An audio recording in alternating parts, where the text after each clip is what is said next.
Hey everyone and welcome back. Ready for another deep dive? Always. Awesome. So, seems like a lot of you are dying to know what the internet thinks about Odin possibly taking on Thanos. Oh yeah, that's a hot one. It is. And specifically, we're looking at what Reddit thinks. Sounds good to me. Reddit always has some interesting thoughts. Right. So we're going deep on this Reddit thread titled, Odin would have defeated Thanos with the 4 Infinity Stones. Wow, right off the bat, that's a bold claim. It is. This is on Far Marvel Studios if you want to check it out yourselves. Yeah, everyone Reddit's got an opinion, right? Definitely. So let's dive in and see what kind of arguments people are making. Maybe uncover some surprising insights too. I'm always up for that. Let's do it. So the original poster, they start off just like completely in awe of Odin, Yeah, I can see why. Odin's taken down some seriously powerful beings. listing off wins against Surtur, Hela, Laufey. Those are not small potatoes. No kidding. And Odin's been around for what, like 500,000 years? Something like that, yeah. Imagine all the knowledge and experience he's got. Especially when it comes to the Infinity Stones. He's definitely not just a muscle-bound brawler. For sure. But hold on. Then the original poster brings up Thanos. Uh-oh. Thanos, but with FUR Infinity Stones already in the gauntlet. Yikes. And remember, this is the same Thanos who just like casually demolished Thor, Andy, Hulk. Yeah, not a good look for those two. Makes you wonder, could even Odin at his peak handle that kind of power? It's a serious question. Definitely. And it's exactly what makes this whole thread explode. You've got people like Grabtharth the Avenger arguing that Odin's real power was in the empire he built. Interesting. So not just his individual strength, but like his leadership. That's the idea. Like a strong and united Asgard under Odin could have stopped Thanos from even getting the gauntlet in the first place. Wow. That's kind of like a prevent defense, but on a cosmic scale. Exactly. But then, you've got Jimmy Stempura coming in with a counter-argument. Uh-oh. Counter-argument already. Yeah. They're basically saying that by the time of the first Thor movie, Odin was already on the decline. Really? Pointing to things like how shaken he was after Loki's big reveal, about his heritage, and how he was so reluctant to fight the Dark Elves in the Dark World. So they're saying his power was fading, like not the raging inferno it once was. Yeah, more like a dying ember. That adds a whole new layer to this. It does.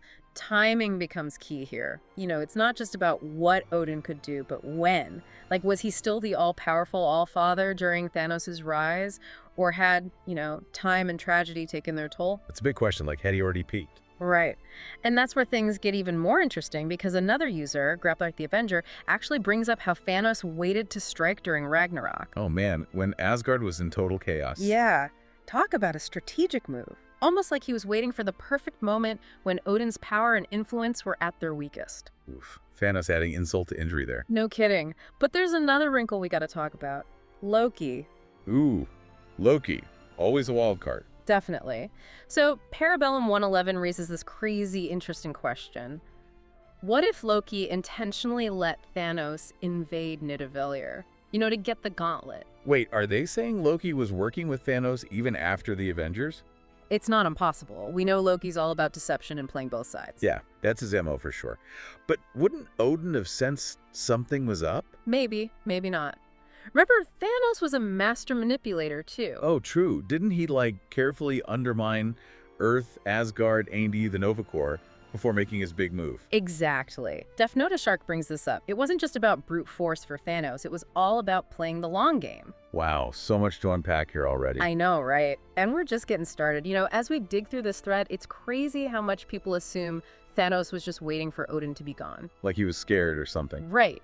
But one user pointed out something pretty interesting. What's that? That maybe Thanos didn't actually know where all the Infinity Stones were until way later. Oh, that's a good point. So maybe it wasn't fear holding him back. Yeah, it's like instead of being afraid of Odin, he was just kind of biding his time. Gathering information, getting stronger. Exactly. And this actually ties into another big debate in the comments. Hey, what's that? About how many stones Thanos actually had when he attacked the Asgardian ship. You mean at the beginning of Infinity War? Yep. Turns out he only had the Power Stone. Not 4, like the original poster said. Nope, he hadn't gotten the Space Stone from Loki yet. So he took down Thor, Hulk, and everyone else with just 1 stone. That's right. That's insane. Yeah. It makes his victory even more impressive. And kind of terrifying, right? Yeah, for sure. It really makes you question everyone else's power levels. If Thanos could do that much damage with just one stone, how could anyone stand against him with more? Good point. Although, Doctor Strange kind of beat him with the Time Stone. True. At least indirectly, right? He used it to set things up so Thanos would lose eventually. Yeah, but as someone else pointed out, Strange didn't have total control over everything. Oh, yeah. Remember that rat? The one that randomly activated the quantum realm machine? That's the one. Pure chance played a huge E-tree role in Thanos' defeat. Talk about an unlikely hero. It just goes to show, even with Infinity Stones and powerful beings. Sometimes it's the smallest things that make the biggest difference. Absolutely. Speaking of unpredictable, what about Odin's spear? Gungnir. Oh, yeah. You think Thanos would have wanted to get his hands on that if he was worried about Odin. Makes sense, right? It was super powerful, channeled Odin's magic. Someone even pointed out that we never actually see Thanos destroy it. So what happened to it? Could Thor have used it against Thanos later? Now that's a cool thought. Thor with Mjolnir and Gungnir against Thanos? Talk about an epic showdown. Right, but then again, maybe the writers wanted to focus on Stormbreaker as Thor's final weapon. Yeah, it was built to be like the weapon for him as king. Good point. And Thor still struggled against Thanos, even with Stormbreaker and Mjolnir in Endgame. So even with Gungnir, Odin might not have had an easy win. It seems like every time we think we've got an answer, we just find more questions. Exactly. And that's what makes this discussion so fun. It's not just about who'd win in a fight. It's about power, strategy, and even just dumb luck. And how all those things come together to shape the universe. I love it. It really shows how much people care about these characters and their world. Even years later, we're still talking about them, debating their powers. It's amazing. It's like a testament to how good the story is. I think so too. It keeps the conversation going long after the credits roll. Definitely. Oh, and someone even said Odin could have easily beaten Thanos, even with all 6 stones. Really? What was their argument? They said Gungnir is as strong as Stormbreaker, and that Odin would have been smart enough to, go for the head. Exactly. Ah, the classic go for the head debate. It's practically a meme now, isn't it? Yeah. But it does make you wonder, maybe Thor could have avoided a lot of pain if he just aimed a little higher. True. But we gotta remember, Stormbreaker was made for Thor specifically to fight Thanos. It was like the ultimate weapon. Made for a king, designed to save the universe. To say Gungnir would be just as powerful, that's a big claim. Right, and like we said, Thor struggled even with Stormbreaker and Mjolnir. So it definitely wasn't easy to beat Thanos, even without the full gauntlet. It seems like there's no simple answer to who would win this fight. But that's what makes it so interesting. It makes us think critically about everything. About their powers, their strategies, and how even luck plays a role. It all comes down to one big question, right? What really makes someone powerful in the Marvel Universe? Is it strength, strategy, or something else entirely? That's the million-dollar question. And luckily for us, this Reddit thread's got even more to say. Let's keep going then. We're going even deeper into this debate. All right, so we've talked about Odin's power and Thanos being a strategic mastermind. And how the universe just loves to throw curveballs. Yeah, definitely. But there's one more thing we got to unpack, and it has to do with Asgard itself. Asgard, huh?